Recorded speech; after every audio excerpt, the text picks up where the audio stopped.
Saison 7, épisode 2 ou épisode 270 si vous préférez, les gros chiffres, enregistrés ce jeudi 10 septembre. Chaque semaine, deux de nos chroniqueurs partagent et commentent pour vous leur veille technologique au travers d'une revue de presse variée. Vous connaissez l'effet Dunning-Kruger. Et bien dans cet épisode, on vous rafraîchit la mémoire en l'appliquant aux réseaux sociaux. Il sera également question de data center neutre en carbone chez Apple, d'une norme commune aux assistants vocaux, d'un capteur à 3,2 milliards de pixels, d'Android 11, d'iPhone 12 et de smartphones en tout genre qui poussent dans les arbres. N'hésitez pas à réagir, à partager ou commenter cet épisode. N'oubliez pas de vous abonner si ce n'est pas encore le cas. Bonne écoute.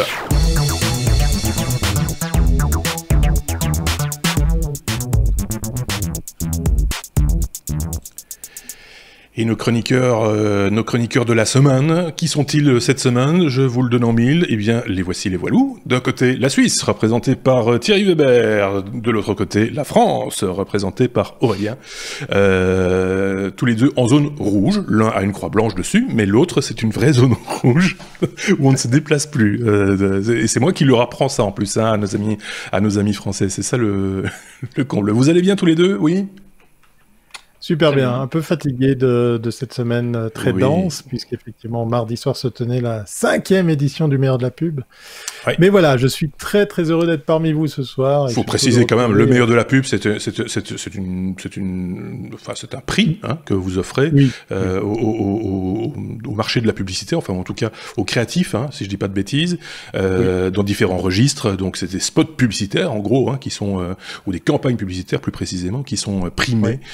Et tu fais ça, tu animes ça depuis maintenant 5 années. Ça va de pair avec un autre événement que tu animes également, qui est le meilleur du web. On peut le dire aussi. Et lui, il va sur ses 10 ans. Voilà, qui est déjà beaucoup plus ancien. Voilà, voilà, tu vois, Aurélien, du coup, il est tout étonné. Ah bon, ils font ça en Suisse? Ben oui, ça existe en Suisse. Un truc que vous ne faites pas en France, que vous ne faites plus depuis très longtemps. Et c'est bien dommage pour mettre en avant vos spécificités et vos compétences locales. Quoique dans la publicité, ça existe peut-être et ça porte un autre nom, mais voilà, je connais pas tous les événements. Je ne sais pas. Voilà. Alors, en France, vous avez un très très gros événement qui a dû se réinventer faute de Covid, c'est les Lions de Cannes. Ouais, oui, c'est ça. Ça c'est mondialement connu en fait. Oui, ça, mais c'est international en plus comme. Oui, pour le coup. C'est pas franco-français quoi. On remercie ceux qui ont laissé des commentaires la semaine dernière. Ils étaient nombreux. On s'était amusé à faire un petit jeu. Peut-être qu'on reproduira ça cet épisode-ci également. Donc soyez très attentifs à ce qui peut se passer. On salue Gumdrop YouTube, Max, Angris Boy, Raphaël Vinet, Laurent Renders, 626, Nicolas Saint-Lay, Gaius Baltar, Jean-Pierre Fabulas, Pierre Laure, Jean-Michel Rému, Wofog, Christopher Reutings, Eden Eli Agbo, Thierry Van Bever, Bricolo et Mulot, Peter Roby, Renaud Android, François Davoust, Cubignol, GVG. La liste s'allonge de semaine en semaine. À un moment donné, il va falloir faire des choix, les amis. Donc soyez créatifs dans vos commentaires si vous voulez être cité au début de l'épisode. C'est une petite provocation que je fais en plus, si vous voulez. Donc voilà. Ben, si vous le voulez bien, du coup, puisqu'on n'a rien à rajouter sur ce sujet-là, ni sur ce qui s'est dit la semaine dernière, je pense qu'on a répondu à tous les commentaires quand ça s'y prêtait, et donc je vous propose de lancer l'abécédaire. Avec la lettre A comme Android, l'Android 11, la version finale va être libérée, ou l'est déjà, je ne sais pas très bien, Thierry. Oui. A comme annonce aussi, c'est vrai qu'avant l'enregistrement, on s'est dit, tiens, pourquoi pas dédicacer cet épisode à Dinah Ring, l'héroïne des chapeaux moulants et bottes de cuir, puisqu'effectivement, il y avait quand même un peu de technologie, un peu de gadget, voilà. L'héroïne des chapeaux moulants de cuir ou Avenger s'en est allée aujourd'hui avec 82 ans de succès, d'aventure cinématographique. Donc j'ai une pensée émue parce que j'adore cette série, je suis justement en train de regarder et le hasard fait que voilà, l'actualité colle à ce que je regarde à la télévision sur une chaîne anglaise qui les repasse en entier. Voilà. Si vous aussi, vous êtes fan de chapeaux moulants et de bottes de cuir, faites-nous un petit coucou dans les commentaires, ça sera sympa parce que Ce qui faisait le charme de cette série, c'est qu'il y avait un petit peu de technologie, il y avait un petit peu de gadgets. Quand on regarde les épisodes tournés dans les années 60 pour le début de cette série, c'était quand même assez kitschounet. C'est amusant, mais c'est très plaisant à regarder. Je vous invite à les revoir, ça vaut vraiment la peine. Il y a Canal+ qui a fait un coffret, j'ai pas pu résister. J'ai acheté des DVD, rendez-vous compte. Donc j'ai l'intégrale depuis les débuts en noir et blanc jusqu'à l'arrivée de Purdy et de son acolyte Gambit. Voilà. Oui, voilà, on est revenu sur le nom. Une petite parenthèse féministe, puisqu'effectivement, elle a aussi contribué à faire changer les choses, hein, puisqu'on le disait hors caméra, il s'est avéré qu'elle était payée moins cher que le caméraman à ses débuts dans les premières saisons. Voilà. Ouais. Elle avait demandé à tripler son salaire, ce qu'elle a obtenu par ailleurs, mais elle était encore bien en dessous des barèmes fixés pour les hommes comédiens ayant entre guillemets un rôle au générique, donc un rôle important. Effectivement, voilà, comme quoi les choses évoluent quand même un petit peu au fil du temps. Ça prend du temps, mais c'était à saluer également. Une personnalité nous a quitté, une autre aussi, Annie Cordy, je le dis en passant comme ça, mais je le dis en souriant parce que c'est quelqu'un qui était en couleur. On a vu beaucoup d'images d'elle du coup à la télévision belge, mais en France aussi, il me semble, et donc c'était l'occasion de le signaler, même si c'est pas très high-tech. Il faut être très clair là-dessus. Voilà. Quoique dans le chapeau de Tata Yo-Yo, il y avait des trucs quand même. Il y avait des trucs bizarres. Des trucs bizarres. Et puis elle avait une boussole dans le nombril également, donc c'est quand même particulier. Oui. Donc on disait, on parlait de Android 11, on va y arriver. Hein. Oui, Android 11, voilà. On n'est pas sorti. Je vais faire tout de suite un disclaimer pour les aficionados d'Android. Je ne suis pas un spécialiste de cet OS. Moi, je viens avec cette news que vous avez vu passer, parce que ça y est, effectivement, la version stable d'Android 11 fait officiellement ses débuts sur, bien évidemment, les pixels, hein, les smartphones de la marque Google. Il y a une liste qui est en train de se créer sur les modèles et les marques qui vont aussi, elles, bénéficier de cette mise à jour. Il y a plusieurs choses. Vous allez trouver tout ça sur les liens, sur les différents aménagements, les différentes nouveautés qu'il y a. Il y a un petit fait amusant, par exemple, c'est la nouvelle application de message qui est sur fond blanc avec des bulles bleues et blanches. Ça ressemble méchamment, étrangement à un autre OS, hein, pour pas le citer. Mais il n'y a pas que ça. Hein. Il y a vraiment pas mal de choses, pas mal de chamboulements qui ont été notifiés dans cette version, comme par exemple les alertes centralisées sous forme de bulles. On peut interagir, on peut répondre, on peut faire pas mal de choses sans forcément ouvrir l'application qui va avec. Ça, c'est toujours très très pratique. Moi, je venais simplement, en plus de cette annonce, poser la question de savoir comment on fait quand on est développeur pour fournir des applications qui tournent sur Android, puisqu'effectivement, maintenant, si je dis pas de bêtises, il y a quand même pas mal de versions de cet OS qui se baladent dans la nature, entre des vieux devices qui tournent encore avec la 6, la 7, la 8. Alors, si jamais le petit nom de la 11, c'est Android Air pour les intimes, voilà. Je suis toujours épaté et je me pose la question, alors s'il y a des spécialistes dans la chatroom sur YouTube ou ailleurs, venez me répondre, parce que je suis toujours épaté de savoir qu'il y a des applications qui fonctionnent sur des très anciennes versions et qui continuent comme ça à perdurer sur par exemple cette nouvelle qui va arriver, qui va concerner pas mal de marques. Ça sera aussi intéressant de voir si nos copains de la fameuse marque là justement de Huawei, et la fameuse série des P quelque chose, va pouvoir continuer. Je parle pas de la version qui est complètement exempte de Google, je parle des précédentes. Est-ce qu'on va voir Google atterrir sur ces autres modèles? Voilà, j'ai l'impression que c'est quand même beaucoup plus compliqué, beaucoup plus dur de s'en sortir, que ce soit côté utilisateur ou développeur, pour faire que tout ça fonctionne sur autant de devices avec autant de versions d'OS. En tout cas, je vous pose la question, Aurélien, Marc, je ne sais pas si vous en avez.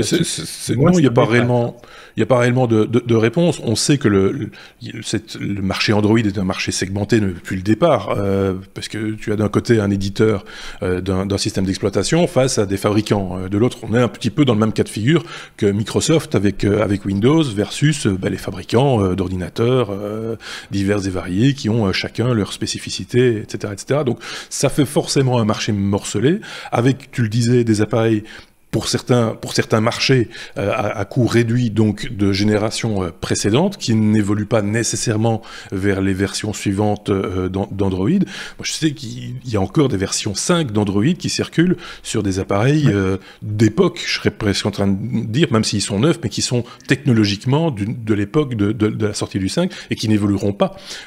Et donc forcément, ça ferme la porte à certaines applications récentes, à certaines mises à jour récentes, ce qui fait que l'expérience utilisateur en est à la fois perturbée, clairement. C'est tout le côté négatif, entre guillemets, mais j'y mets des guillemets, d'Android par rapport à iOS chez Apple, où on sait très très bien, que ce soit en informatique, donc en ordinateur, on va dire, en tablette, en smartphone, que la maîtrise à la fois du hardware et du software, c'est la clé d'une certaine stabilité, et donc voilà, c'est d'une expérience utilisateur optimisée.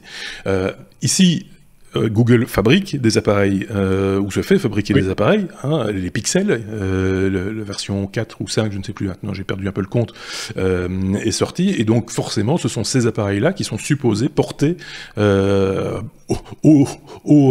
sur l'étendard les couleurs de Android 11, et qui sont des appareils qui sont pourtant, je ne veux pas dire de bêtises, mais je pense que le dernier Pixel qui est sorti, c'est un appareil qui tourne aux alentours des 350-400 €, donc et pourtant c'est une machine qui fonctionne très très bien et qui remplit complètement ses objectifs. Donc voilà, ce que je veux dire, c'est que c'est pas nécessairement une question de prix, c'est une question de volonté technique, d'opportunité technique également sans doute pour les fabricants, d'avoir les bons composants et les bons accords avec les fondeurs par exemple, pour avoir les matériaux qui fonctionnent le mieux avec cet OS. Voilà. Je ne sais pas si j'ai bien répondu à la question.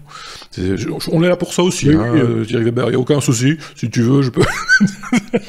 On fait du support. Oui, c'est ça. On fait un peu de support. Mais si vous, de votre côté, qui nous écoutez, avez des expériences personnelles, parce que moi, je suis passé du côté obscur. Il y a 2 ans et demi, 3 ans maintenant, sur un iPhone SE dont je suis très content, le vieux SE, pas le nouveau, forcément, et peut-être que j'alternerai vers de l'Android la prochaine fois, je sais pas encore, on verra bien, mais si vous utilisez des versions comme ça récentes ou moins récentes, vous avez une expérience sur les appareils plus anciens, faites-nous savoir comment ça tourne, si ça fonctionne, et si ça remplit son objectif. Maintenant, tout le monde n'a pas besoin d'un smartphone qui fait des trucs formidables, voilà, des fois c'est juste, voilà, c'est un téléphone, quoi, encore, Le dessert pour la fin, dans les nouvelles fonctionnalités, on nous vend que Android 11 sera bien mieux équipé pour gérer, accrochez-vous, sa vie privée. Voilà, ça me fait doucement sourire. Mais voilà, oui, ça c'est un autre aspect qu'on a déjà évoqué plusieurs fois chez les technos, c'est qu'effectivement, si tu es de l'autre côté, c'est-à-dire chez Apple avec iOS, on sait très bien que le métier d'Apple n'est pas celui de vendre et d'acheter des datas sur les utilisateurs. Bien au contraire, on serait même tenté de dire, puisqu'ils ont même tendance, on l'a vu, et on en reparlera sans doute avec l'arrivée prochaine d'un nouvel OS, de dire, voilà, nous on bloque certains petits programmes espions, de tracking, etc., parce qu'on considère que la vie privée de nos utilisateurs vaut plus que ça, et donc c'est vrai que de l'autre côté, tu as Google, dont c'est le métier, justement, à contrario, de faire du data et de vendre du data, donc, et de la publicité, donc forcément l'intérêt des uns n'est pas l'intérêt des autres, et nous on est un petit peu là au milieu du chemin à faire des choix, et on essaye de faire les choix les plus judicieux en son âme et conscience. Est-ce que, d'une fois de plus, j'ai répondu à la question?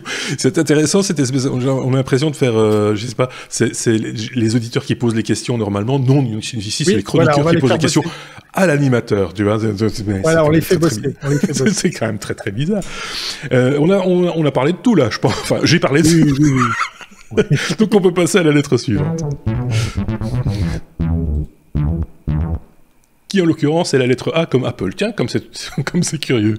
Mais on va pas parler smartphone pour le coup, ou pas tout à fait en tout cas, puisqu'il s'agit de parler de neutralité carbone pour son data center, on va dire son data center, puisqu'il s'agit d'une localisation. Si je dis pas de bêtises, Aurélien, c'est plutôt la situation européenne d'Apple qui est ici mise en évidence. Oui. Un jour, il faudrait qu'on échange, que tu deviennes chroniqueur et que nous on anime. Oh, moi, je peux tenir tous les rôles, tu sais bien. Je sais. Oui, alors c'est un peu le monde à l'envers. Hein. Thierry parle d'Android, moi d'Apple. Mais c'est pas grave. C'est pour souligner justement quelque chose de bien chez Apple, puisque Apple a annoncé déjà depuis des années qu'en 2030, ils auront une neutralité carbone complète. Et donc, ils ont un projet de data center aux Pays-Bas dans lesquels ils annoncent que ils vont tout mettre en œuvre pour être neutres en carbone. Donc, ils installent, et ça, je trouve ça très très bien. Et vous allez voir, les chiffres sont assez hallucinants.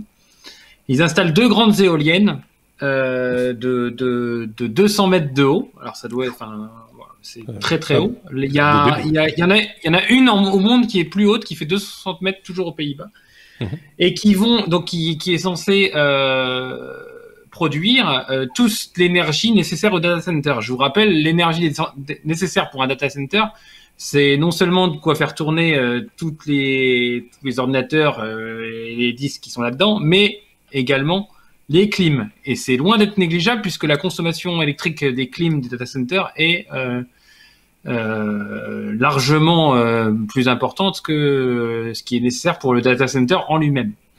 Et donc, ils annoncent un site de 45 000 m² aux Pays-Bas pour faire tourner donc tout ce que vous ignorez, c'est-à-dire Siri, iMessage, Apple Music, l'Apple Store, tout ça, lorsque vous allez sur ces applications-là, ça fait appel au data center et vous utilisez ces choses-là. Et donc l'info, moi, qui m'a vraiment interrogé, c'est que ces 2 éoliennes monstrueuses qui vont installer au pied du data center vont produire 62 gigawattheures d'énergie par an. C'est énorme.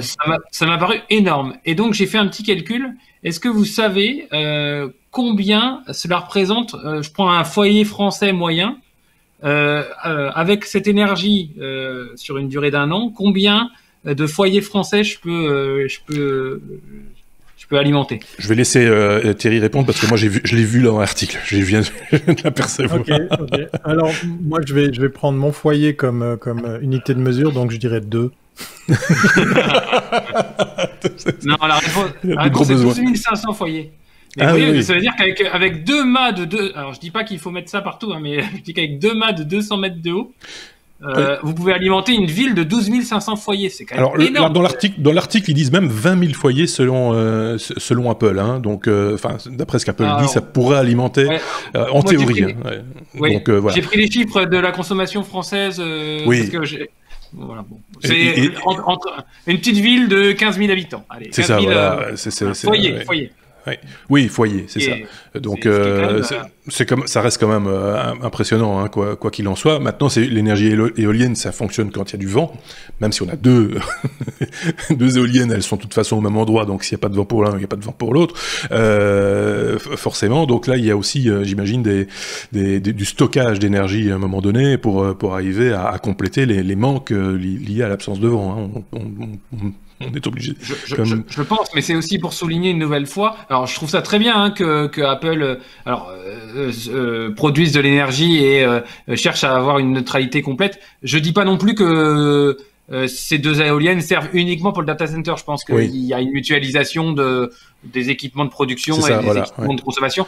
Mais ce que je dis juste, c'est que, c'est gigantesque ce qu'on consomme, ce que consomment les data centers. Et d'ailleurs, ça ne n'est, je l'ai peut-être déjà dit au techno, mais les data centers n'ont pas qu'un impact énergétique. Il y a aussi un impact bruit parce que toutes ces clims, il y a eu des histoires de data centers dans la banlieue parisienne où les firmes qui possédaient ces data centers ont eu des gros soucis avec les riverains pour les histoires de bruit. Y compris la nuit, et ça c'est un vrai souci. Donc ne négligeons pas l'impact qu'on a sur. Oui, on parle toujours de pollution atmosphérique, la pollution de l'air, etc. Mais on pense rarement ou en tout cas plus rarement à la pollution acoustique, qui peut aussi avoir des dégâts sur les gens, sur le sommeil des gens, donc forcément sur la qualité de vie, quoi, de manière générale. Effectivement, je pense que quand on parle de neutralité carbone, c'est pas uniquement avec les éoliennes. Je pense qu'ils consomment de l'énergie classique fossile comme tout le monde, mais que au moment où ils produisent plus d'énergie avec leurs éoliennes, ils la revendent sans doute, ils la redistribuent dans le réseau, et que de l'un dans l'autre, ils arrivent à faire un équilibrage entre guillemets entre tout ça pour arriver, en ce qui leur concerne, à une neutralité. C'est comme ça qu'on y arrivera effectivement aussi, semble-t-il. C'est assez impressionnant d'ailleurs. Je lisais un article sur les éoliennes. Tu sais que quand on voit tourner une éolienne très lentement, elle produit certes de l'énergie. Si tu la vois tourner 2 fois plus vite, tu produis le cube de l'énergie. C'est pas 2 fois plus d'énergie qui est produite, c'est le cube de puissance qui sort de l'éolienne. Donc il suffit que tu souffles plus fort et on a beaucoup plus de résultats. Mais on n'en a pas tout le temps non plus. Ça, c'est le problème de ces énergies, comme le solaire d'ailleurs aussi. S'il y a trop de vent, on est obligé de les arrêter parce qu'effectivement, il y a une limite aussi pour la vitesse du vent. Ça dépend les modèles, ça dépend la taille et la hauteur.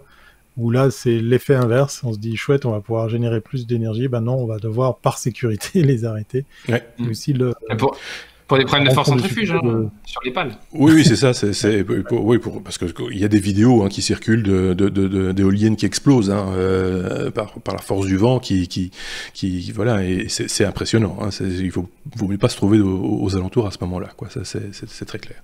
Donc voilà, c'est déjà, ça va dans le bon sens, on a envie de dire. Mais je félicite Apple. Apple va plus loin que le simple greenwashing de manière générale. On en a déjà parlé chez les technos et on le répète à l'envi, pas pour faire de la publicité pour Apple, mais parce que c'est exemplaire par rapport à d'autres marques qui ne font pas grand-chose. Et ça, c'est bien dommage. On avait parlé effectivement du rapport de Greenpeace, qui date maintenant d'il y a quelques années, mais qui reste tout à fait valable sur l'aspect éthique et écologique des différentes marques. Et on se rend compte qu'Apple est plutôt dans le vert, et c'est pas peu de le dire, par rapport à d'autres marques qui sont vraiment dans le rouge vif, le rouge sang, des boîtes comme LG, Samsung, etc., etc. Je sais que ça énerve les détracteurs de la marque à la pomme, mais c'est une réalité avec laquelle il faut faire à un moment donné. Et je vous conseille, si vous aimez des marques comme LG, Samsung ou autres, etc., de quelque part faire pression sur le fabricant, si vous en avez la possibilité à votre petite échelle, de dire, écoutez, si vous ne bougez pas, moi j'achèterai autre chose. Voilà, je ferai autre chose. On est un petit peu aussi maître de ça. À un moment donné, on peut mettre sous embargo une marque si on en a envie. Évidemment, plus on est nombreux à le faire, mieux c'est. Ça, c'est clair que tout seul, on n'arrive pas à grand chose. Il y a des pays qui le font. Oui, il y a des pays qui arrivent à le faire. Oui, non, mais pas pour les mêmes raisons. C'est très différent. Donc vous pouvez le faire. Parlez-en à vos élus. Chez vous. Voilà. Allez, un peu de nature encore. Quoique, oui. On va parler d'arbres, mais surtout de smartphones et d'une solution qu'ont trouvé certains livreurs pour avoir plus de taf. C'est de ça dont il s'agit. Je ne sais pas qui nous en parle. C'est Sébastien. Voilà, c'est Aurélien qui nous en parle. Sébastien. Ah oui, bien sûr. Non, pas Sébastien. Vas-y. Donc oui, c'est une info marrante. Moi, ça m'a fait. L'homme est malin, mais c'est incroyable. À chaque fois qu'il y a un truc à hacker, on est les premiers à le faire. Quoi. Ouais. Donc en fait, il s'agit de Amazon Flex, l'algorithme qui permet, un peu comme les transports à la demande type Uber, il y a une demande de livraison par exemple ou une demande de course et l'algorithme va rechercher toutes les gens qui sont géographiquement dans un rayon de X kilomètres et envoyer une notification. Et donc le coursier ou le chauffeur a un certain temps pour accepter ou refuser la course. Ouais. Et en fait, c'est le premier qui clique qui l'a. Ouais. Et donc il y en a des petits malins qui aux États-Unis, dans les environs de Chicago, accrochent des smartphones dans les arbres qui jouxtent les entrepôts Amazon ou les magasins Whole Food qui livrent par ce moyen-là. Et du coup, forcément, quand l'algorithme envoie... Donc en fait, c'est les malins. Ils mettent des portables dans les arbres et ils synchronisent leur portable à eux avec le portable de l'arbre. Et donc, Donc quand l'algorithme envoie la notification, bah forcément ils sont dans le rayon des gens qui sont très près, et puis ils peuvent répondre et donc faire des enchères. Et donc très bien. Il y a Bloomberg là, l'article qu'on donne, il se demande si c'est organisé ou si c'est vraiment des gens lambda qui ont cette technique là. Mais le côté un peu triste de la chose, c'est que avec la pandémie, la crise, la sécurité de l'emploi n'est pas la même aux États-Unis, ouais. Et donc il y a beaucoup plus de gens qui qui entre guillemets utilisent ce genre de taf pour arrondir leur fin de mois. Ouais. Et on arrive à une précarisation, et forcément plus il y a de monde, plus il y a de livreurs, plus il y a de gens, plus c'est difficile d'être dans le bon cercle. Plus il y a de gens dans le bon cercle, plus c'est difficile d'avoir les courses. Donc voilà, tous les moyens sont bons. C'est vrai que ça c'est tendu. Voilà, c'est tendu, et puis ça les mots ne me viennent pas, mais ça traduit une situation qui est socialement pas très bonne et pas très nette pour tout le monde. Ouais, au-delà de l'aspect cocasse, on va dire, et intelligent en même temps de la solution, hein, faut bien le dire, il fallait y penser quelque part. Au-delà de ça, c'est vrai que ça cache quand même des dérives par rapport à ce qu'on appelle l'ubérisation, des dérives assez flagrantes, et voilà. Enfin, on profite aussi de ces services, nous, hein, en tant que consommateurs. Il faut pas être, on n'est pas plus catholique que le pape, hein, clairement, mais voilà, on aimerait bien que ce genre de solution apparaisse dans des cas un peu plus anodins. Moi, je repense à ce gars qui avait créé sur Google Maps un embouteillage monstre, simplement en promenant dans une brouette des smartphones.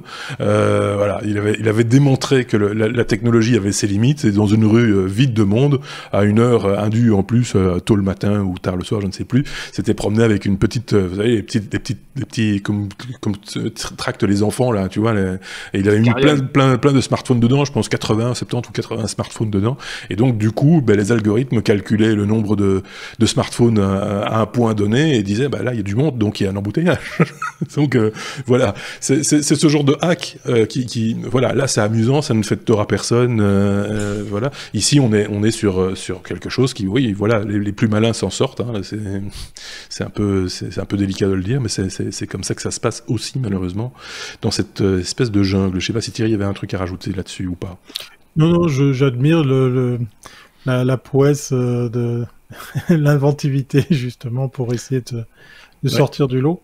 Ouais. C'est aussi ça, être entrepreneur, je pense. Donc, oui, quelque part, oui. S'ils pouvaient mettre ça oui, c'est ça, mettre à profit cette énergie et cette intelligence à des trucs qui profitent à tout le monde, ce sera encore mieux, quoi, en gros, hein, sans vouloir être moralisateur ou quoi que ce soit. Voilà, c'est un état de fait, quoi.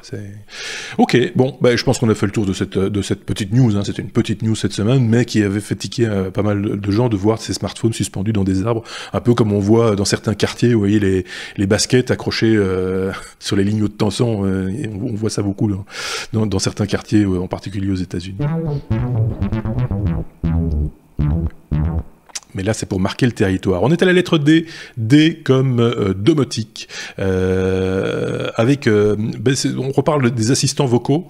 Et c'est vrai qu'il y a quand même, maintenant, il y a 3 principaux assistants vocaux. Hein, je dis pas de bêtises sur le marché. Et donc, forcément, on se demande si, à un moment donné, on va pas un petit peu unifier tout ça pour arriver à avoir quelque chose de cohérent. Parce que c'est vrai, on l'avait vu dans des hors-séries consacrés aux personnes malvoyantes. Que les assistants vocaux, c'est très pratique pour différentes raisons, chacun de ces assistants vocaux ayant ses spécificités quelque part, mais les 3 modèles réunis au même endroit, ça devient un petit peu compliqué à un moment donné pour les faire fonctionner de concert sans qu'ils s'interceptent les uns les autres aussi. Thierry, on parle de ça, justement, de domotique. Ça aurait pu s'appeler A comme assistant, mais je voulais pas insister dans l'abécédaire, donc on passe au D comme ce serait drôle d'avoir un abécédaire où il n'y aurait que la lettre A, tu vois. Oui, glissement. on va y penser, oui. C'est une idée, un concept et chaque nouvel épisode, on passe à la lettre suivante, ça va être cool. Je pense qu'un jour, on va faire que des W. Oui, par exemple. Oui, voilà, on commence tout de suite par le plus compliqué. Ouais, c'est ça.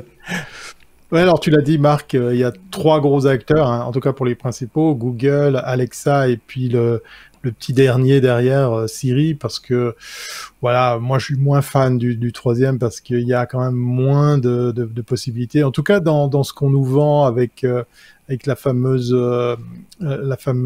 enceinte connectée qui est plus orientée pour la musique que pour l'assistance. Là où Google et Alexa ont sacrément avancé dans tout ça. Et 2021 signera enfin une espèce de norme pour un petit peu réunir tout ça. C'est-à-dire que en fait, si je prends l'exemple personnel, moi je suis parti sur Google. Pourquoi ? Parce qu'à l'époque, c'était celui qui annonçait la plus grande compatibilité avec les devices sur lesquels vous pourriez avoir de l'interaction. Moi, j'ai du chauffage, j'ai de l'éclairage, j'ai de la vidéo, j'ai de l'entertainment, pour parler bien en français. Et c'est vrai que, par exemple, chez nos amis chinois, il y a pléthore de devices très très intéressants, très bon marché, très sympas, très futés, qui fonctionnait plus du côté de chez Google que celui d'Alexa, même si pour ce second gros acteur, la liste est en train de s'agrandir. Mais a priori, il y a une sorte de concertation entre ces 3 acteurs. Alors là, on vous parle des 3 principaux, parce qu'effectivement, il ne faudra pas mettre de côté tous les projets open source qui existent, tous les autres newcomers qui viennent se greffer. Mais voilà, si ces 3-là se mettent à réfléchir à une norme pour se faciliter la vie, ça va suivre. Surtout qu'ils ont fait quelque chose d'assez intelligent, puisqu'ils se sont alliés aux partenaires de Zigbee Alliance, cette fameuse fameuse organisation qui vient sur des normes, des fréquences, des protocoles d'échange et de communication qui se trouvent être très efficaces, pour certains aussi très peu consommateurs d'énergie. Il y a de beaux exemples pour certains de ces devices. Et donc, du coup, enfin, après toutes ces années, j'ai envie de dire, il y aura une sorte d'uniformisation qui fera que voilà, pour parler d'un exemple concret, quand vous installez, prenons un exemple, les fameuses ampoules de chez Philips, eh bien, vous les setupez dans Siri, vous les réglez dans Alexa et vous les réglez dans Google. Ouais. Là où, a priori, avec cette norme, on va pouvoir simplifier la vie. Parce que c'est vrai que si vous avez, comme moi, plusieurs de ces systèmes, il va falloir associer tous ces devices pour chacun d'entre eux. Donc, les pièces, les noms des devices, les réglages associés, les scénarios que vous pourriez imaginer.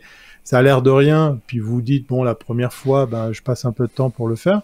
Mais là, par exemple, exemple très concret, je viens de changer de luminaire dans une des pièces. J'ai déplacé les ampoules, donc j'ai passé l'étape setup pour les 3 écosystèmes pour qu'ils fonctionnent à nouveau, parce que la pièce et les ampoules portaient un nouveau nom.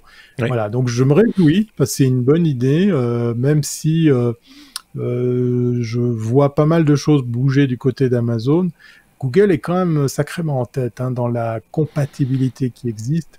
Et puis, les projets open source sont pas en reste non plus. On a de très très belles choses. En France, j'avais vu des choses où effectivement, il y avait des beaux projets, des belles passerelles qui venaient comme ça aussi très facilement communiquer avec tout ça.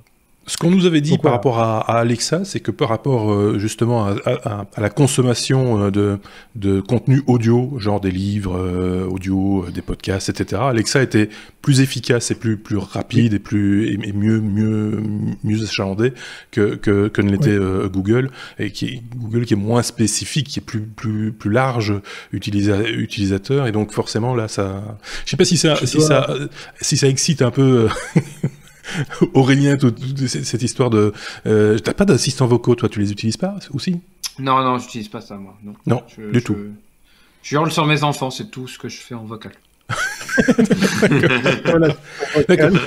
Mais je reviens avec ça 2 secondes parce que je vous renvoie vers ces hors-séries où on les a produits juste avant le confinement en fait, hein, c'est au début de cette année, au mois de janvier ou au mois de février si je ne dis pas de bêtises, avec Aurélien qui était les nôtres également. C'est Sébastien qui a l'un des 2 Sébastien qui a mené entre guillemets ces 6 hors-séries, et on s'est aperçu qu'effectivement il y avait au niveau technologique des outils comme celui-là qui finalement pouvaient rendre des services conséquents, on va dire, à des gens qui ont, voilà, c'est une interface de plus et qui se fait uniquement à la voix, et donc ça c'est juste parfait pour les gens qui ont évidemment de la voix et de l'oreille.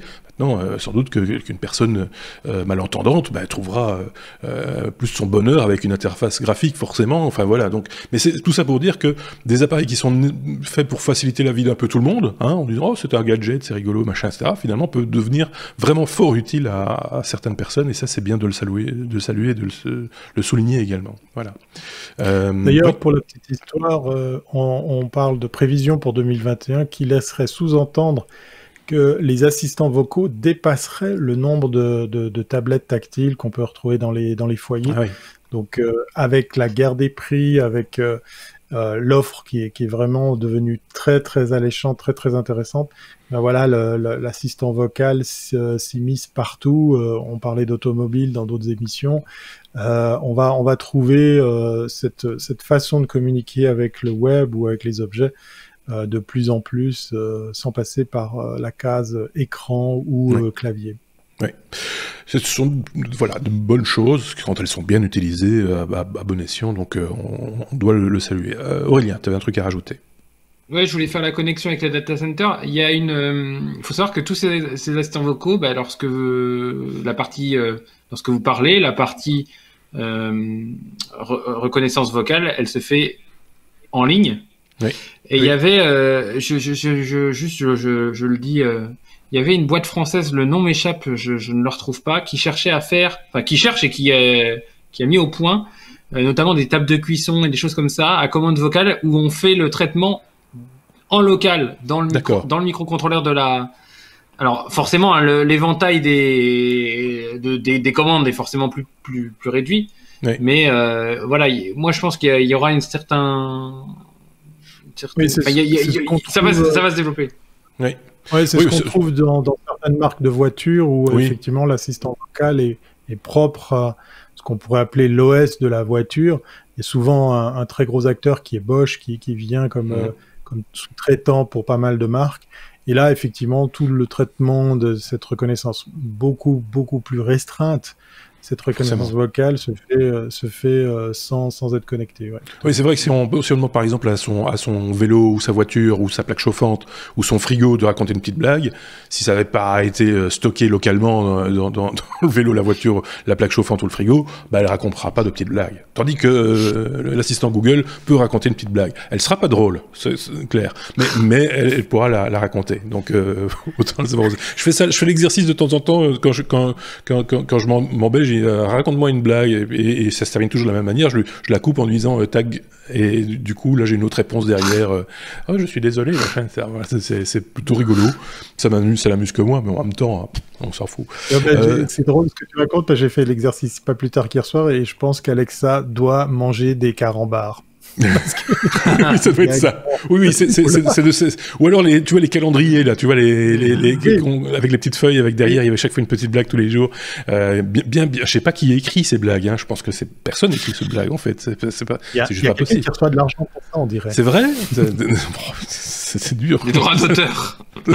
365 blagues, t'imagines? Faut les trouver aussi en même temps.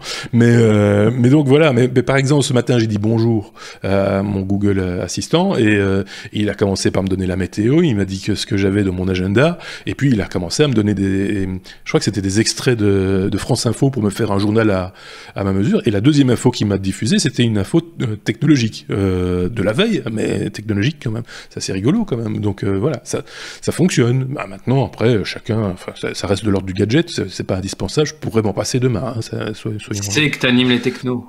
Oui, ça doit être ça. C'est ce que je conçois. Chronique au techno. Oui.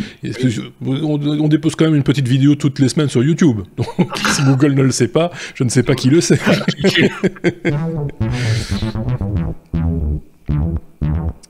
Merci d'écouter justement ce podcast Les Technos et puisque vous êtes arrivé jusqu'ici, n'hésitez pas à mettre un petit pouce, hein, tant que vous êtes là, vous allez oublier sinon de vous abonner si c'est pas encore le cas.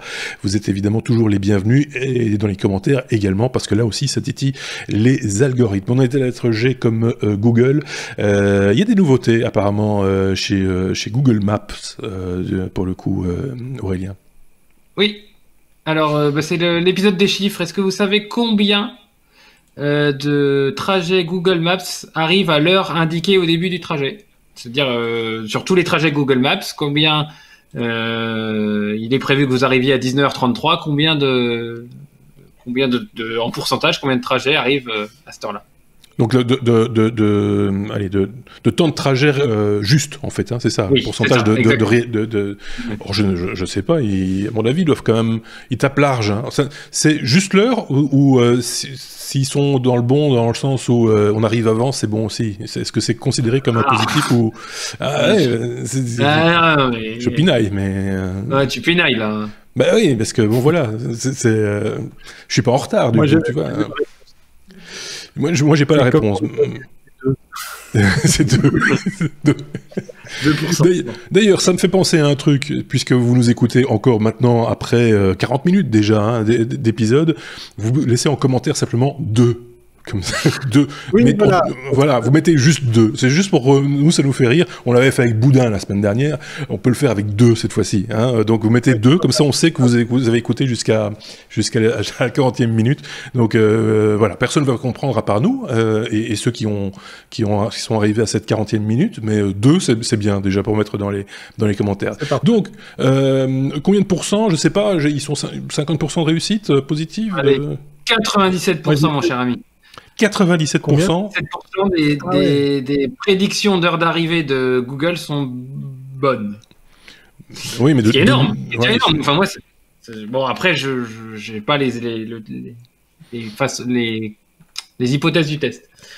Enfin, en tous les cas, ça leur va pas, puisqu'ils veulent qu'il y ait plus que 97%.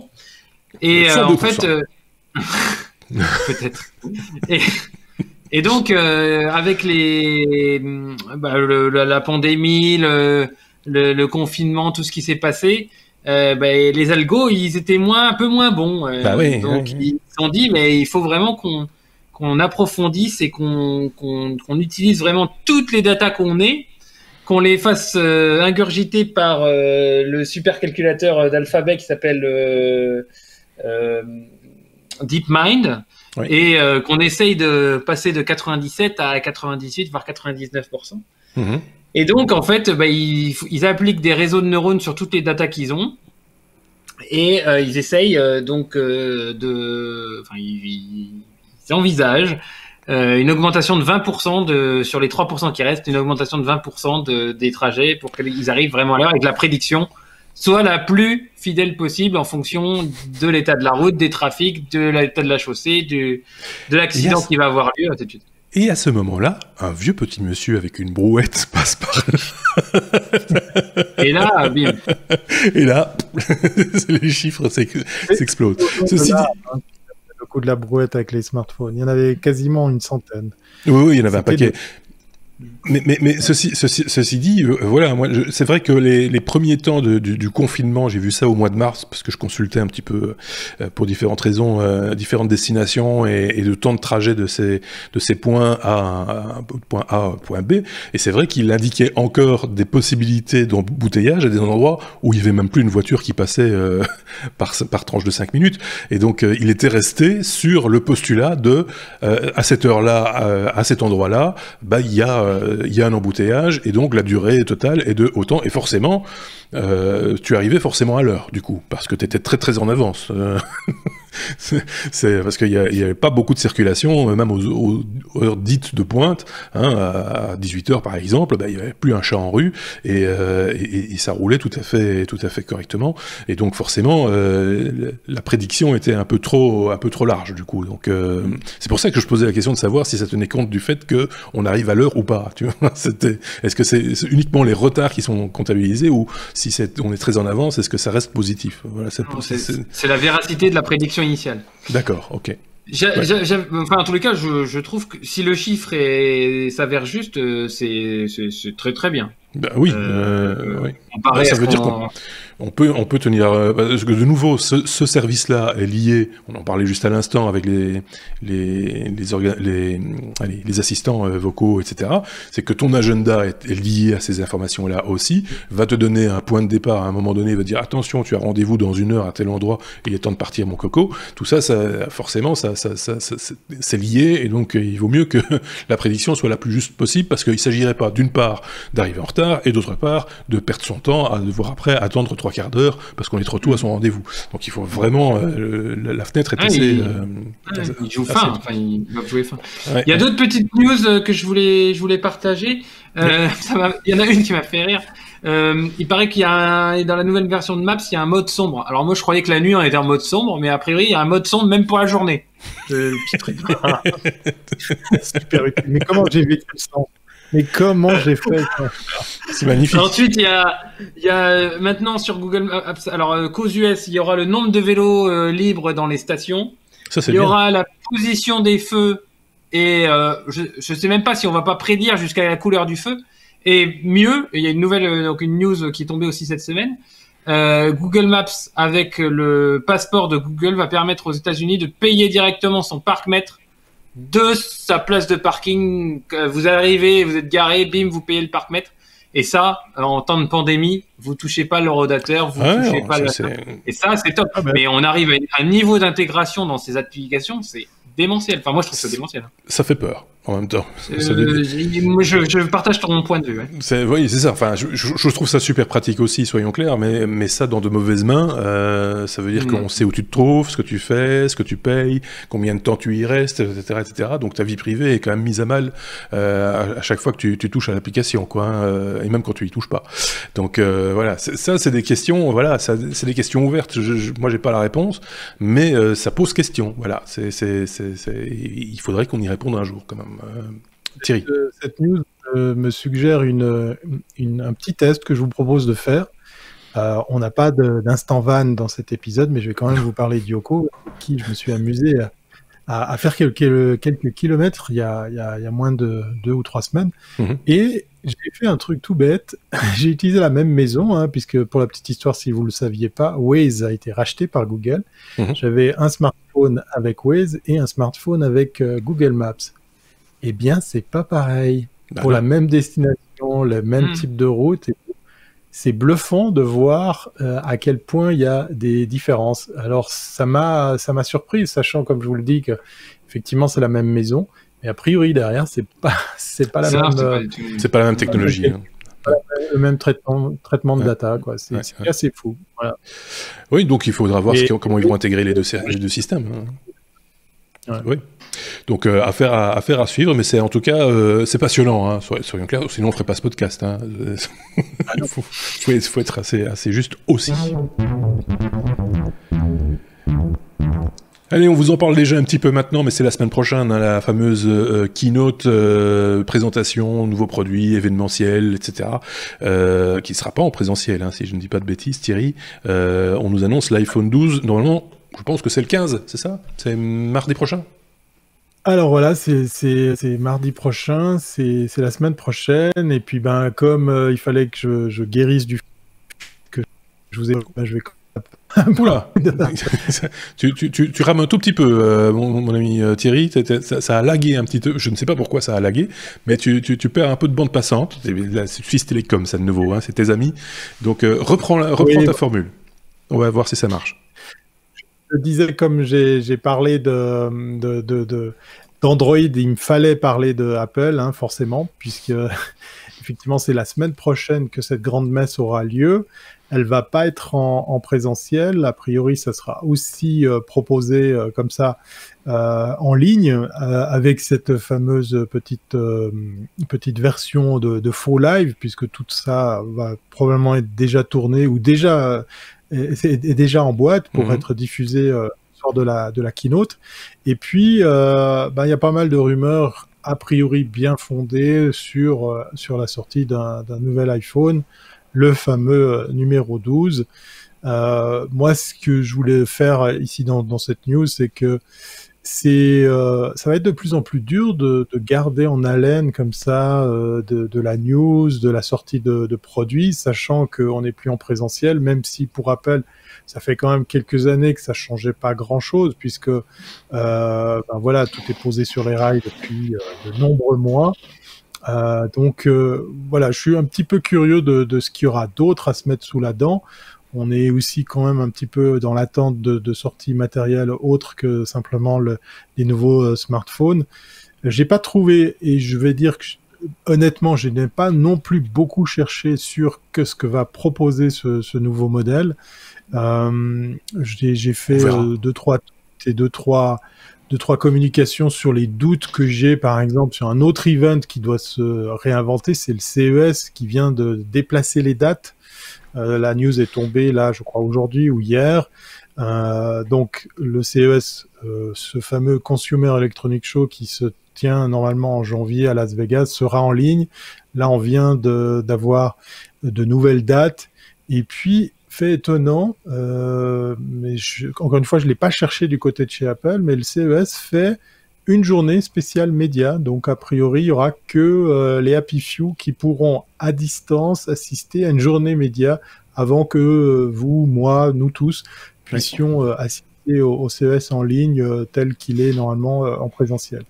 Donc, Apple dissocie pas, a priori, la presse de monsieur, madame, tout le monde.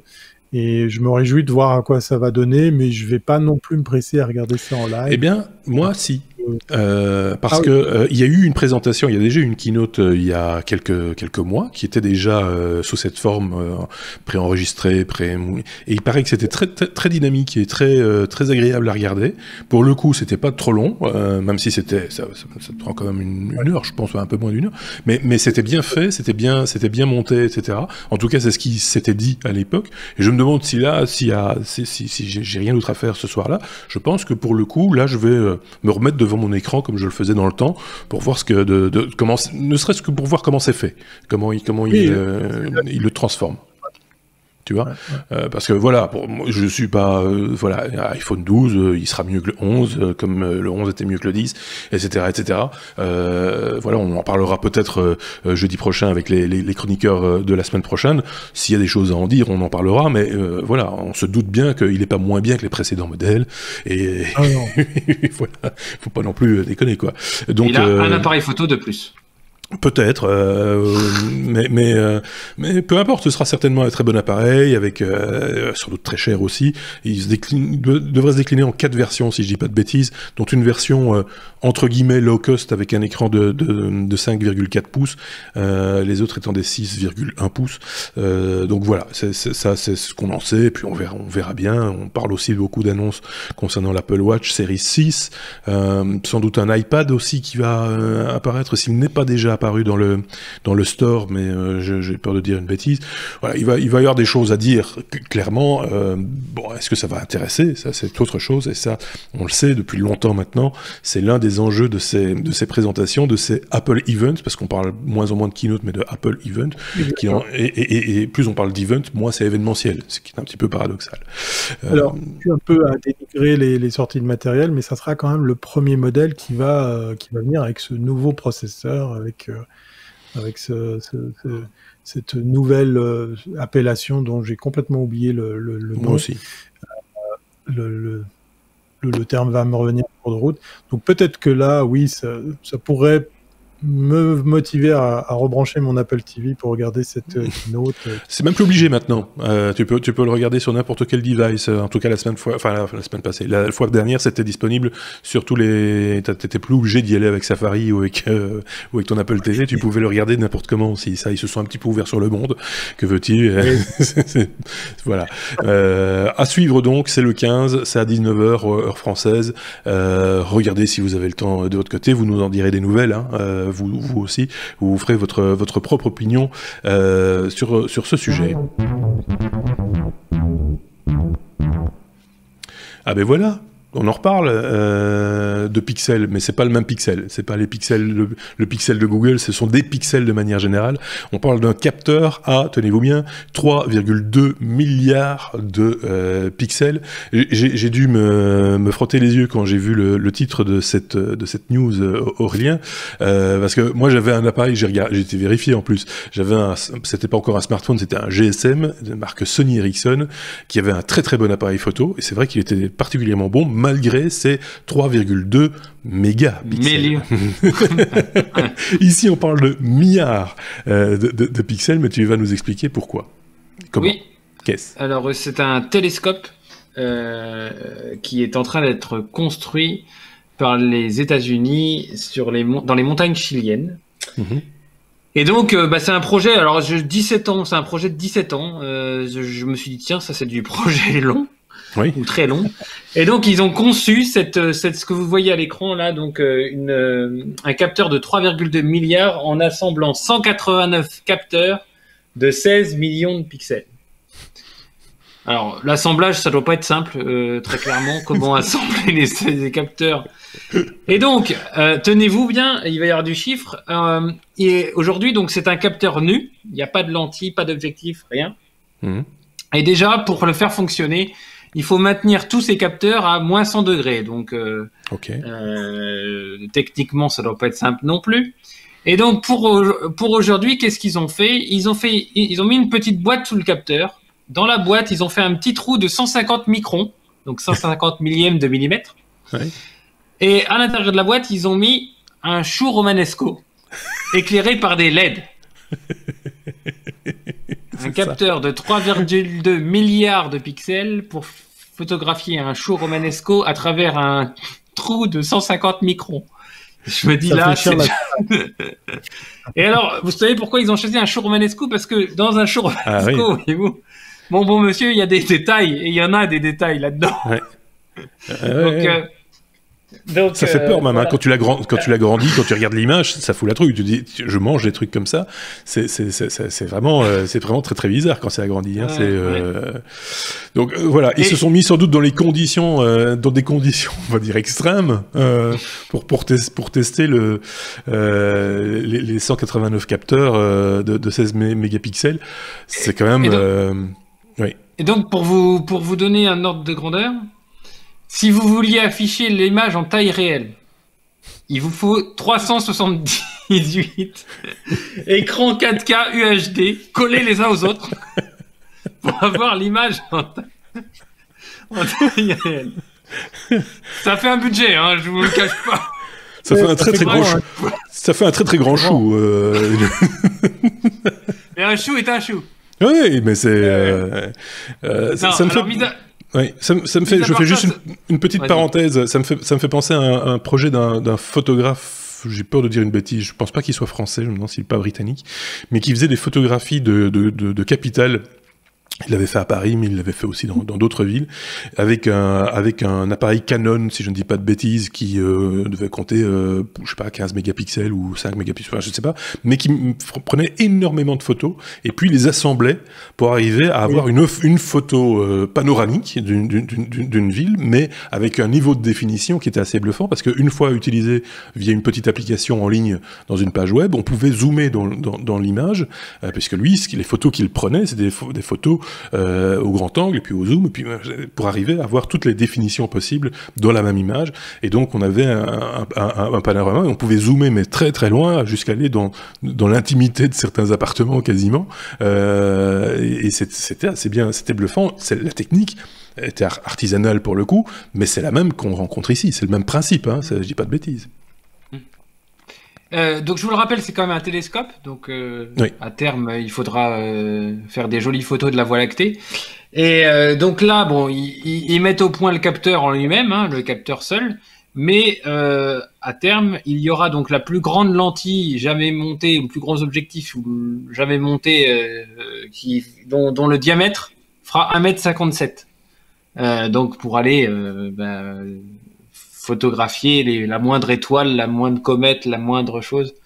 Mais bon, il y a un time lapse sur le lien qu'on vous partage dans la description de la vidéo.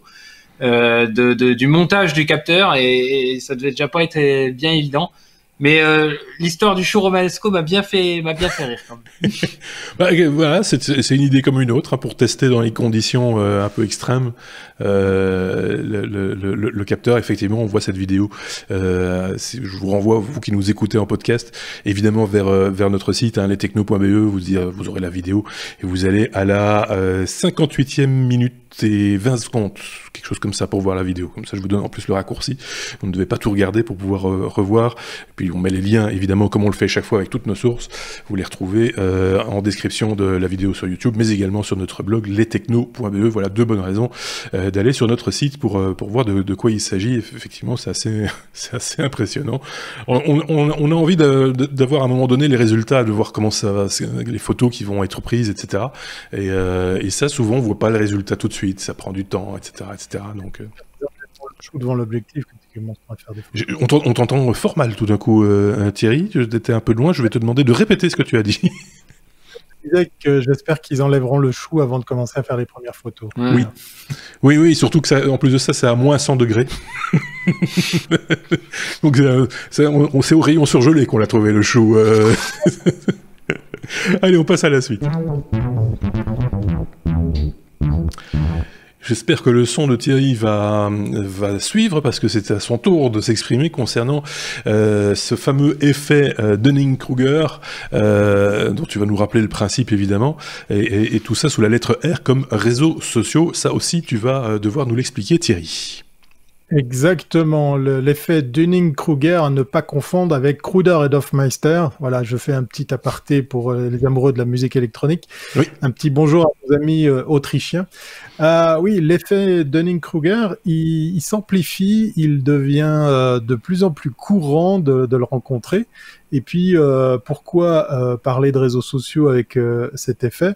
On va tout de suite d'abord faire connaissance avec cet effet. Effectivement, Dunning et Kruger sont 2 personnes, surtout 2 chercheurs qui ont travaillé sur ce phénomène qu'on pourrait très brièvement résumer par aussi appelé l'effet de surconfiance. Alors pourquoi je vous parle de ça et des réseaux sociaux ? C'est parce qu'en fait, ce phénomène, il existe chez l'être humain. Moi, je l'ai découvert grâce à des vidéos très sympas, très explicatives. Vous allez en trouver plein sur YouTube. Et puis, on vous a partagé le lien sur ce que a fait Combini, que vous pouvez aussi très facilement trouver, qui résume en quelques minutes en quoi il consiste. Alors, sans refaire la vidéo en question, sans relire la page entière de Wikipédia, c'est effectivement un phénomène tout à fait, je vais dire, bénin, banal, mais qui se retrouve à être de plus en plus présent sur les réseaux sociaux, puisqu'effectivement, je prends un exemple complètement hypothétique. Je suis, par exemple, complètement novice en virologie. Je prends un thème au hasard. Oui. Mais je suis tombé sur une info qui me dit que le virus, il se transmet pas par les masques, mais peut se choper si on n'a pas, la bonne couleur de masque. Je suis tellement persuadé de cette information que je vais me l'accaparer. Je vais même bâtir mon discours autour de ça pour dire j'ai la science infuse, je suis dans cette courbe de surconfiance parce que j'ai un ou quelques éléments qui me permettent de croire que je sais enfin, même mieux que... Avec comme sommet un truc que tu connais bien, en tout cas la première partie, c'est la montagne, c'est juste pour ça, la montagne de la stupidité, hein, c'est comme ça qu'on l'a nommé, hein. Joli graphique. Et là, il y a beaucoup de gens qui sont dans cette montagne de stupidité, alors sans qu'on s'en rende compte en plus, c'est ça. Et ça a fait drôle de mettre en parallèle justement cet effet Dunning-Kruger avec certaines vidéos qui... oui, si je vous parle de virologie, je vous parle bien sûr de le ou la Covid-19. C'est fou de voir le nombre de gens qui sont à fond dans ce phénomène et qui, à cause ou grâce aux réseaux sociaux, se retrouvent à avoir un discours amplifié. Alors, je suis pas très fier parce que dans les personnes qu'on peut voir en extrait dans la fameuse vidéo de Combini, eh bien, il y a plein de personnalités, plein de monsieur, madame, tout le monde en France, mais on en a une en Suisse aussi, qui a fait un petit peu les choux gras des médias, qui s'est fait un petit peu montrer du doigt. Au début, elle était avec un discours très orienté entrepreneur, chef d'entreprise, qui pouvait comme ça parler à tout le monde. Puis après, elle est partie dans un trip où elle était devenue une spécialiste en la matière. Et puis, cette personne, c'est fou, mais s'est pas rendu compte qu'elle était dans cette fameuse montagne de la stupidité, persuadée que ce qu'elle avait acquis comme information lui suffisait pour devenir une spécialiste en la matière, s'exprimer régulièrement là-dessus, avoir un avis tranché. Jusqu'à nier l'avis des vrais experts. Et c'est intéressant parce qu'effectivement, les vrais experts, ils sont pas dans cette surexposition, cette surconfiance. Ils sont plutôt à continuer à chercher, à analyser, à mettre en doute, à comparer. C'est d'ailleurs pour ça qu'on a des études, c'est pour ça qu'on les pose dans des revues spécialisées, c'est pour ça qu'on les partage entre confrères avant qu'on s'exprime comme ça d'un seul avis surexposé sur les réseaux. Allez faire un tour sur ces différentes vidéos parce que vous allez entendre des propos hallucinants. Pour être complet sur Pour être complet sur l'effet Dunning-Kruger, et on n'en est pas encore là, et on se demande si on ira jusque-là, parce que là, la comparaison s'arrête peut-être déjà au moment de la montagne de la stupidité. Certains vont rester à la montagne, hein, voilà, parce que normalement, après ça, il y a une chute de confiance radicale qui devrait s'imposer, où on se retrouve dans la vallée de l'humilité. C'est comme ça que c'est nommé dans le truc, pour remonter tout doucement, mais lentement, vers une sorte de confiance, mais en apprenant en même temps, et donc en ayant quelque chose de plus équilibré. Plus on est confiant, plus on a de l'expertise, plus on est confiant, et là, à ce moment-là, on arrive à quelque chose de plus normé, on va dire ça comme ça. Mais il y a cette phase que l'on utilise dans tous les domaines professionnels qui existent, hein. On le sait tous, quand on a un jeune stagiaire qui arrive, on s'attend à avoir une très belle courbe d'un effet Dunning-Kruger, c'est classique, et on ne s'en offusque même plus, je veux vous dire. Voilà, si je vous cite l'exemple de cette personne suisse, parce que je ne vais pas donner son nom, c'est parce que j'ai vu pas mal de ses confrères, on parle de complot, on parle de toutes sortes d'explications autour du masque. On voit comme ça des vidéos fleurir les réseaux sociaux, puis après peut-être disparaître comme ça dans les limbes, parce que justement il y a cette phase d'humilité, puis après d'apprentissage pour se dire « Ah, peut-être que j'ai dit une connerie, peut-être que je suis pas la bonne personne pour m'exprimer là-dessus. » Malheureusement, si je vous parle de l'exemple de cette Suissesse, ben c'est qu'elle est toujours depuis de nombreux mois dans cette... C'est le risque, hein. Je pense qu'il y en a qui n'atteindront jamais la vallée en question. Et donc c'est pour ça que la comparaison s'arrête à la première étape, on va dire. En tout cas pour l'instant, on espère, hein, mais peut-être sommes-nous trop positifs que certains arriveront à trouver cette sagesse quelque part et à s'informer mieux pour là exprimer une opinion qui sera fondée du coup. Mais pour l'instant, ça part un peu n'importe quoi. Et c'est difficile même pour certaines personnes d'arriver à comprendre que c'est du vent, que voilà, à un moment donné il faut peut-être aussi un peu se couper des réseaux sociaux. Moi c'est ce que je fais depuis très longtemps maintenant. Ou à cause des réseaux sociaux, j'ai fait connaissance avec David Dunning et Justin Kruger, qui sont à l'origine de la description de cet effet. Ouais. Il y a un très beau chapitre qui résume tout ça sur Wikipédia. Ça fait pas de moi un spécialiste là-dedans. Alors attention, hein, c'est pas parce que je viens d'en parler pendant quelques minutes que je suis le spécialiste. Voilà. J'ai encore à apprendre. Voilà, je suis dans ma phase d'humilité. Même s'il vit, vous l'avez compris, cet homme vit à la montagne. Mais pas celle-là, c'est une autre.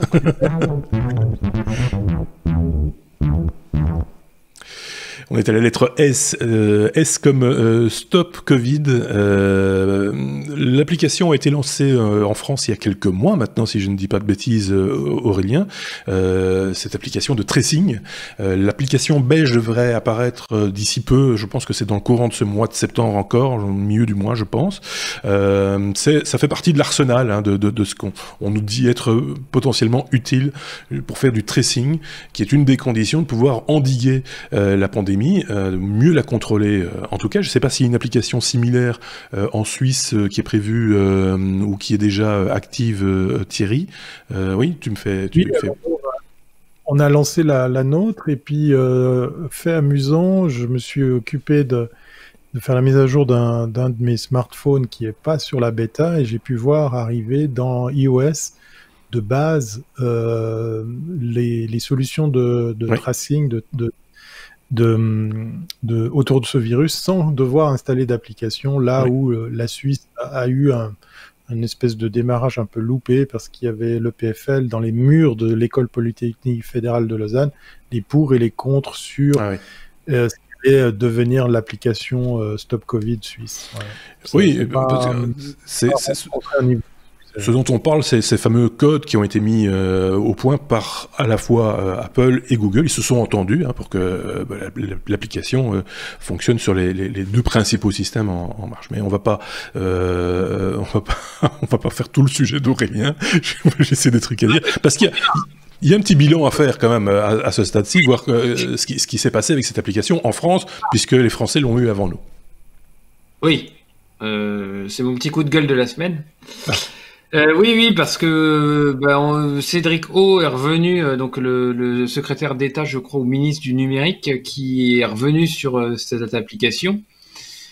Et puis on a eu dans la presse quelques chiffres, 2,3 millions de téléchargements, là où on est 60 millions de Français, donc c'est pas forcément une très grosse réussite. Mais alors ce qui est encore plus, moi ce qui vraiment me chagrine, c'est que, donc je vous rappelle, cette application elle est censée s'activer ou en tous les cas détecter quand vous êtes à proximité d'un autre smartphone. On avait évoqué ça et Sébastien avait bien expliqué ça. Et vous prévenir si jamais vous avez été en contact d'un d'un possesseur de smartphone qui s'est déclaré atteint du Covid, donc positif. Et en fait, aujourd'hui, on nous annonce à la radio 8000 cas par jour. Et il y aurait eu, d'après Cédric O, que 72 notifications d'exposition. C'est-à-dire 72 personnes qui se seraient qui auraient reçu de leur smartphone une notification leur disant que vous avez été exposé avec quelqu'un qui a été dépisté. Donc là, il y a un problème. Clairement, il y a un problème. Alors ça a beau être une application 100% française qui n'utilise aucune technologie de Google, d'iOS, tout ça. C'est peut-être ça le problème. Je veux pas de mauvaise langue, mais peut-être. Mais alors soit, Cédric O dit qu'il y a eu un problème de pédagogie dans cette approche où on n'a pas expliqué aux gens comment ça servait, à quoi ça servait, bien lever les doutes sur les polémiques liées au problème de confidentialité, de tracing, de tracking. Mais quand même, aujourd'hui, je pense que cette application, elle n'a pas été gratuite non plus. Il y a eu quand même un tas de non seulement de développeurs, mais aussi de communication, de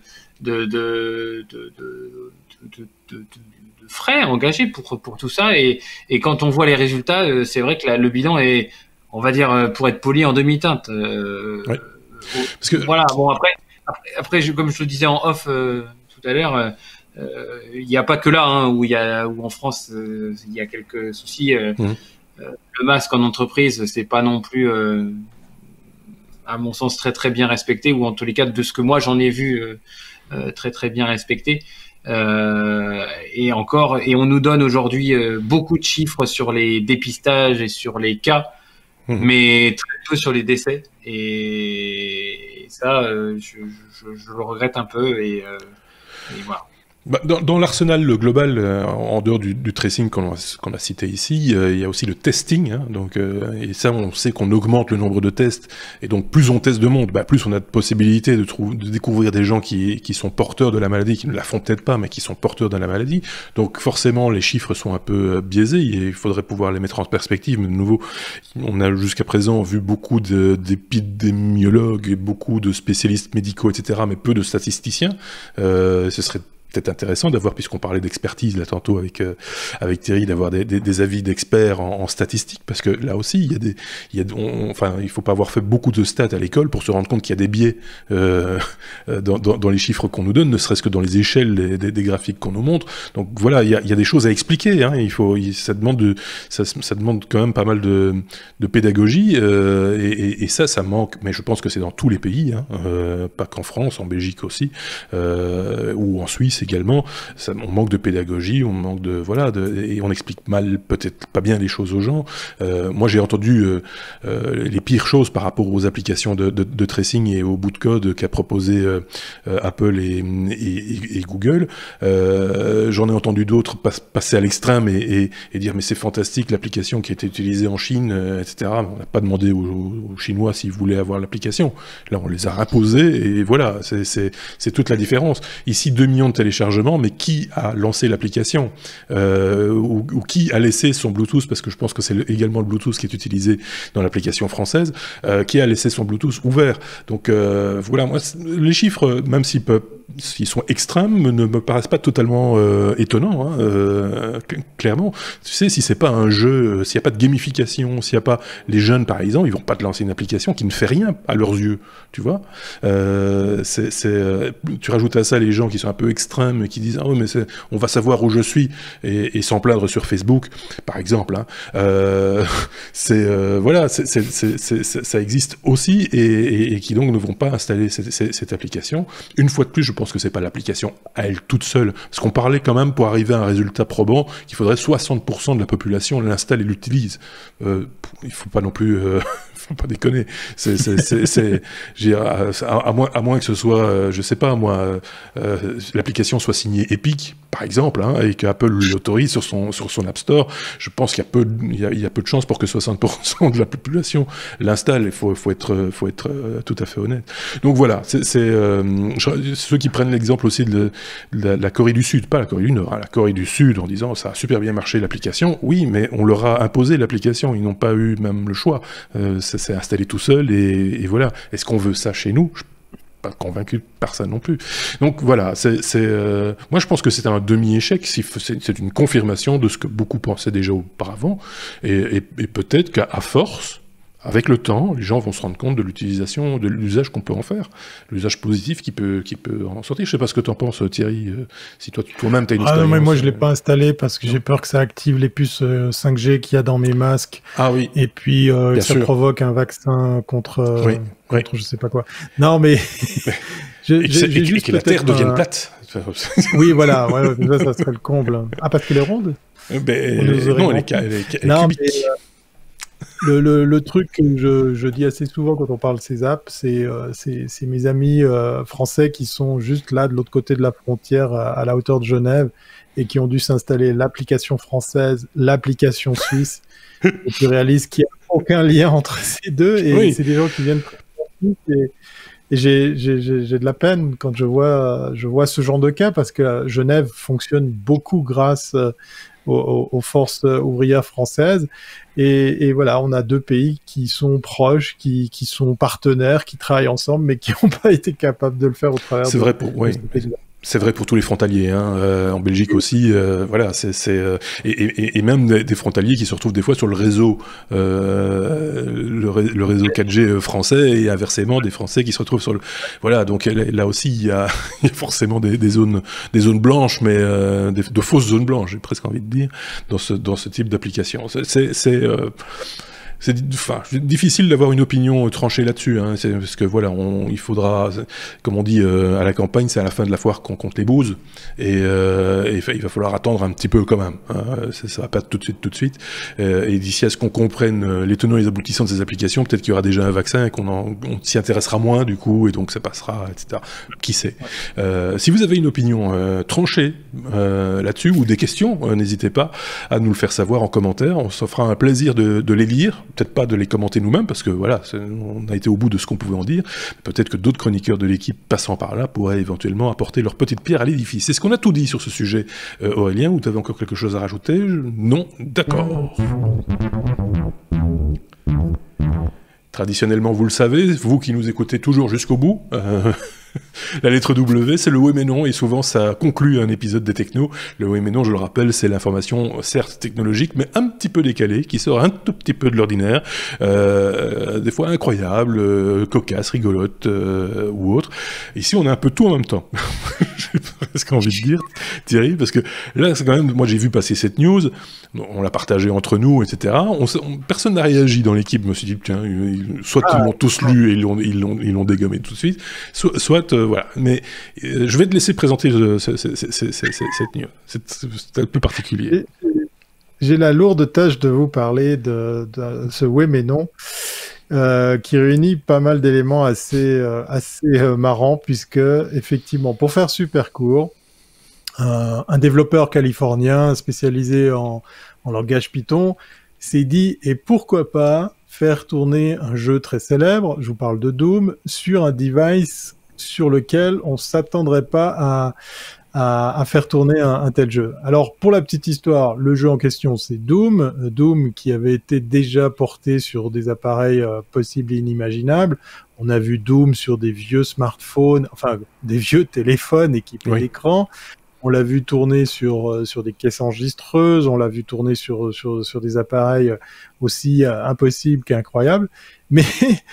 alors attention, défense de rire, Foon Turing, si je prononce correctement son prénom, je fais exprès de prononcer ça comme ça parce que je pense qu'à l'anglais ça fait Foony peut-être, mais ça arrange pas mieux le truc. Non. Foon Turing, c'est son prénom, c'est son nom, s'est dit, et si je faisais tourner Doom sur un test de grossesse? Alors oui, il existe des tests de grossesse équipés d'écrans pas LCD, enfin un peu lumineux, un peu comment dire, électronique, hein, parce que les tests de grossesse tout simple, ben c'est en fait un réactif qui va afficher ou pas des lignes ou des caractères, et puis par procédé chimique, ben en fait on va comme ça faire indiquer justement à la personne, généralement une femme, si oui ou non elle est enceinte. Là, ce test de grossesse est équipé de ce petit écran luminescent. Vous irez faire un tour sur la vidéo parce que ça vaut son pesant de cacahuètes, parce que l'écran, il doit faire 2 cm sur 7 mm de haut, hein, 2 cm de large sur 6-7 mm de haut. Donc il est monochrome, hein, c'est clair et net qu'il n'y a pas... Il n'y a pas du LCD, un écran plasma ou de l'OLED, hein, c'est vraiment très basique. Ce qui rajoute encore plus de difficultés. J'ai regardé un petit bout de la vidéo, c'est presque jouable parce qu'on arrive quand même à sentir c'est un peu comme si vous retrouviez avec un écran de Mac SE, hein, monochrome, mais grand comme un timbre-poste, enfin un demi-timbre-poste, et que vous retrouviez à franchir comme ça les labyrinthes de Doom, ce jeu, un des rares jeux vidéo sur lequel j'avais croché à l'époque, parce que je suis pas un gamer. S'il y avait bien un jeu, moi, qui m'avait bien pris la tête, qui m'avait bien passionné, c'est Doom. Et donc, chapeau à lui de faire tourner ce jeu, d'arriver à l'interfacer avec un appareil comme celui-là, de trouver comment l'afficher. Dans la vidéo, vous verrez, il s'est muni d'un petit clavier Bluetooth pour commander les actions. Et tout ça avec, je pense, 4 kilo-octets de mémoire à tout casser pour se retrouver avec un résultat quand même discutable, mais techniquement ça le fait. Donc il est devenu la star sur Twitter. Il fait depuis quelques jours bien effectivement de grands remous sur Twitter, comme quoi peut-être cette période de pandémie crée comme ça de nouvelles vocations. Bravo à toi, Foon, et ton test de grossesse. Maintenant, on ne saura pas si c'est un garçon ou une fille. Mais je riais parce que je vous parlais de mon ancien appareil, mon ancien smartphone avec son appareil photo à 3,2 mégapixels, et il est dans l'illustration qui suit dans l'article. C'est le cas où ils sont.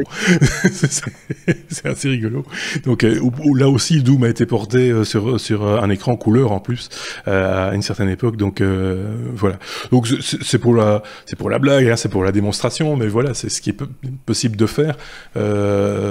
quand on a un peu de temps devant soi.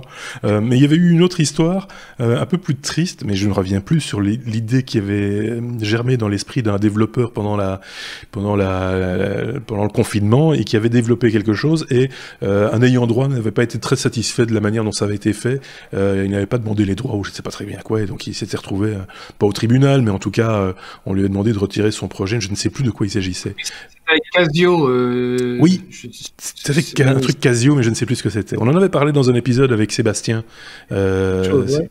Il faudra remonter dans les épisodes, mais voilà, ça s'était beaucoup moins bien passé qu'ici, clairement, si j'ose dire clairement, parce que l'affichage il est quand même tout mini quoi. C'est vrai. Mais moi je savais pas qu'il y avait des, alors, en même temps j'en suis fort peu usagé, des tests de grossesse avec un petit afficheur LCD, comme un peu, pour ceux qui n'ont pas l'image, un peu comme certains thermomètres digitaux, hein, c'est un peu la même idée quoi, mais où on est capable d'afficher beaucoup plus d'informations. Je ne sais pas ce qu'on peut afficher comme information quand on fait un test de grossesse, où le test de grossesse te dit le sexe de l'enfant, ce qu'il fera comme étude. Je pense qu'il a des problèmes avec la communauté pour avoir des enfants. Lui, il a un problème pour faire des enfants, oui. Pour l'instant. Donc, du coup, qu'est-ce que je vais en faire de ce truc? Enfin bref, voilà. Je pense qu'on a bien fait le tour de cette question-là, de cette question-là aussi, ce qui achève, comme je le disais précédemment, l'épisode des technos, comme traditionnellement ou quasiment traditionnellement, il n'y a pas toujours d'informations qui se prêtent à faire un oui mais non pour clôturer un épisode. N'oubliez pas de vous abonner à notre chaîne YouTube si vous aimez nous regarder, ou à ce podcast si vous préférez nous écouter, quelle que soit l'application que vous utilisez. N'hésitez pas également à nous rejoindre éventuellement, si vous le voulez, sur les réseaux sociaux, Twitter, Instagram, Facebook. On ne vous y oblige absolument pas, pour communiquer avec nous, c'est des fois utile aussi. J'ai oublié de citer, j'espère qu'il écoute l'épisode jusqu'au bout, un de nos auditeurs qui justement avait donné le fameux mot-clé la semaine dernière via Twitter justement. Et donc, voilà, comme quoi on suit également sur Twitter, ce que vous pouvez nous dire ou partager avec nous. Certains auditeurs partagent des fois des liens vers des news qu'ils trouvent originales, qu'ils pouvons faire par exemple là, oui mais non, et nous les partagent via Twitter, souvent Twitter, donc n'hésitez pas à le faire vous aussi. Comme j'ai dit Twitter plusieurs fois, ce sera le deuxième mot à mettre en commentaire. Je vous en ai proposé un aux alentours de la 40e minute si je ne dis pas de bêtises. N'hésitez pas à le mettre également si vous l'avez entendu.